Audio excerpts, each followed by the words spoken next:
Welcome to Late Night Gaming. I'm Poem. I'm with Woo, McBobber, and Solo.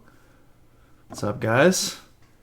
And Yo. yeah, we are lucky enough to have gotten some spoilers from Fantasy Flight Games. So shout out to Fantasy Flight and Xander specifically for hooking us up.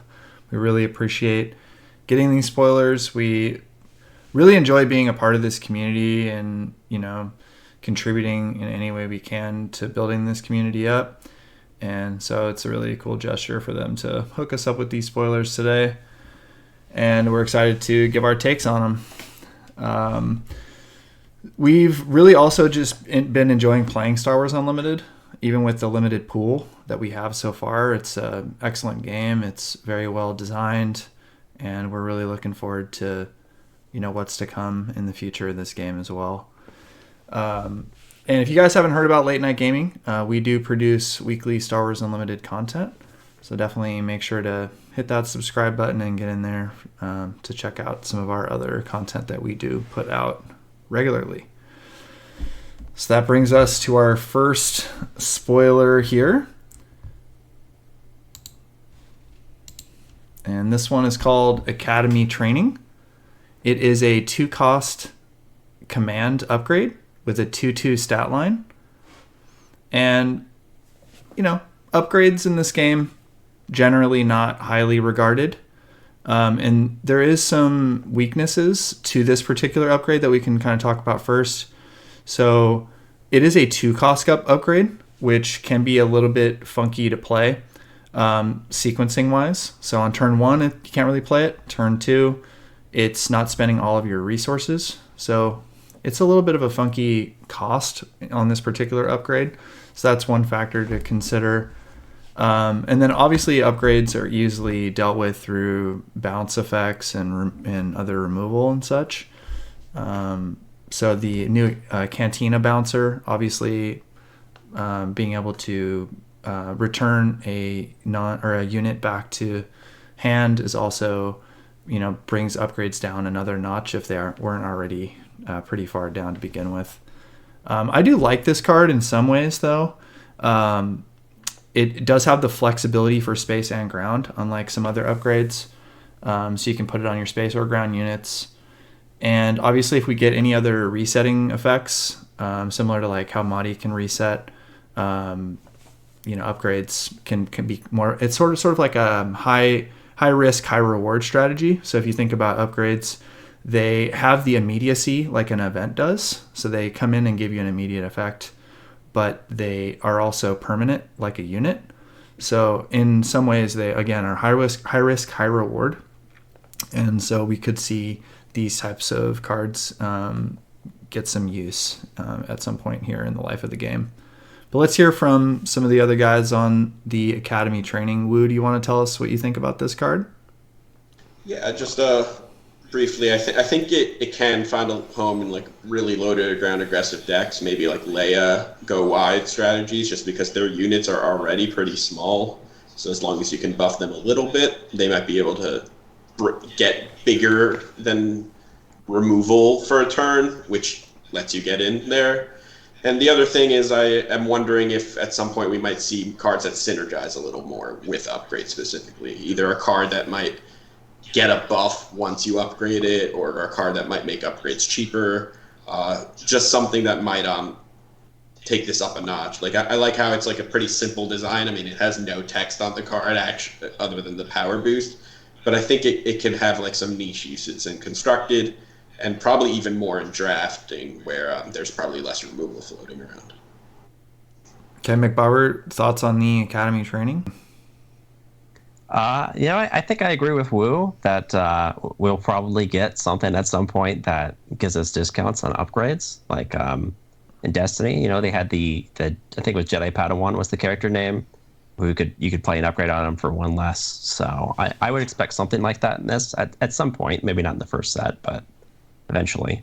But I think other than that, it's a pretty solid card. It's versatile. You can throw it on leaders. And that might be kind of hard to deal with in that case. It's cheap enough to where it's not a huge investment if it gets nuked. So, pretty solid. Solo, do you have any takes on this card? Yeah, as a Resident Vader player, I really do like any upgrades. The more upgrades you can put on Vader, the better. If you're into a Vader Voltron strategy, when Vader comes out, he has to have 7 resources. So having this and his saber, and even you can actually have a turn where you play Fallen Saber, Vader Saber, and this, and he's a house to deal with now. If he's no good to me dead, then you cry for days. But um, also, I think another character that likes this card is Fifth Brother. The more health he gets, the more impact he can definitely have on the game. So, more upgrades on Fifth Brother, the better. So I definitely think Academy training is welcome to the game, and love to see more upgrades come out. Sweet. All right. So Academy training seems like maybe some potential there, and now and in the future for this card, and that leads us to our next spoiler. This one's quite the banger. We we'd like to say. Let's take a peek at that guy. So this is the Ruthless Raider. It is a 6-cost aggression villainy space unit. It has Imperial Vehicle Capital Ship, and it's a 4/6 with the text that states, when played and when defeated, deal 2 damage to an enemy base and 2 damage to an enemy unit. So quite a powerful card here. Woo, what makes this card so good? Well, a lot of what makes it good is what's written on it, which is do a lot of damage to a lot of different things. But yeah, I think this is fantastic. I think it's gonna probably be at home in most red villain decks right now. Long term, I see it definitely making waves in like an aggressive deck as a top end there, because that base damage, you really want that to matter, which control decks might care a little less about. But I think very interestingly, it's I think the first direct base damage card outside of Sabine Leader, which has the activated, like her leader side has the activated ability. There's not much else that's actually like direct damage to base just on the turn you play it, right? Most other cards that do that, like Fighters for Freedom and even like the Sabine unit, they both need like something else to happen once they're in play, like either attack or another card being played. But this is the first thing that just, it shoots the base. It comes in and shoots the base. It's very powerfully statted at 4/6, and it actually compares pretty favorably against like cards like Fet's Fire Spray and Gladiator, the 5/6 green unit.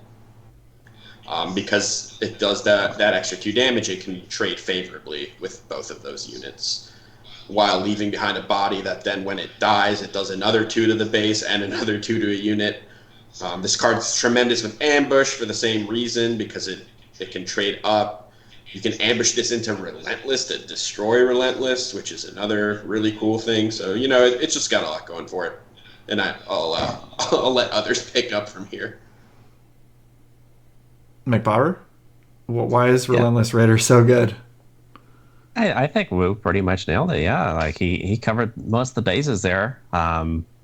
It's just super versatile. It can hit units, hit a ground unit even. It just hits whatever it wants and gets some chip damage on the base too while you're at it. With a solid body, pretty good. I will say from a lore standpoint, I believe this is the ship that Iden Versio has in the Battlefront game. I think it's been in a couple other things too that are probably less prevalent, but that's the main thing I recognized it from. So, we've got some community speculation that we might get an Iden at some point, but this seems to lend itself to that theory, I would say. All right, Iden would be sweet. Solo, your thoughts on the Ruthless Raider? I'm very high on this card for a lot of reasons. Like, one, I just want to give a moment. The art on a lot of these cards is just phenomenal. I love the art on the last spoiler we just did, and especially this one. I just want to start there. Like the art is great. I love the art. This I have a couple of things to say on this. Like, first off, it's an uncommon, and what I love when games make powerful things accessible to most people. Like this could have been a legendary because it's very strong, but it's an uncommon. So getting a playset of this is gonna be very easy for people. So people in the meta who are going to be playing this game are going to have to think of this card when you're playing aggression, villain aggression. It has great keywords: Imperial, vehicle, capital ship. I think those keywords matter, especially Imperial.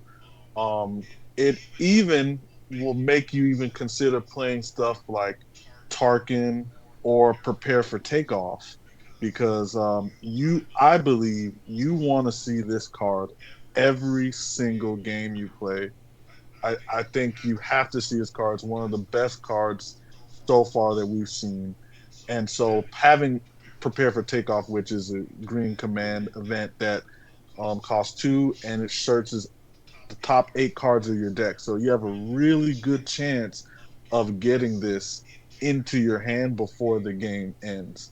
So I because the reason why you want this card is, to my perspective, it basically accounts for -4 to your opponent's health. So it really makes your opponent have to wonder, am I going to be okay playing some of these lower health bases with this flying around in space? So I really love the card. I was really excited that FFG was able to give us this. And so I want to personally thank them.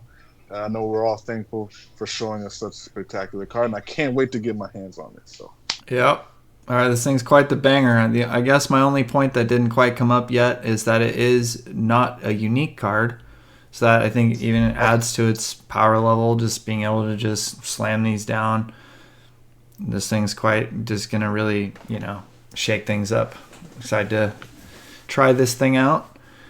And yeah, I think that's going to kind of bring us to the end of this thing. I want to thank my friends here for hanging in there, helping out with this. We got Woo, McBobber, and Solo. Thank you guys for having this conversation. And once again, thanks to FFG for not only giving us spoilers, but giving us such a high quality spoiler here to show you guys today. And hopefully we get some more soon.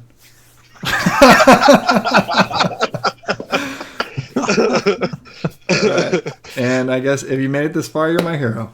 Thanks for watching, everyone. Can't forget the jingle.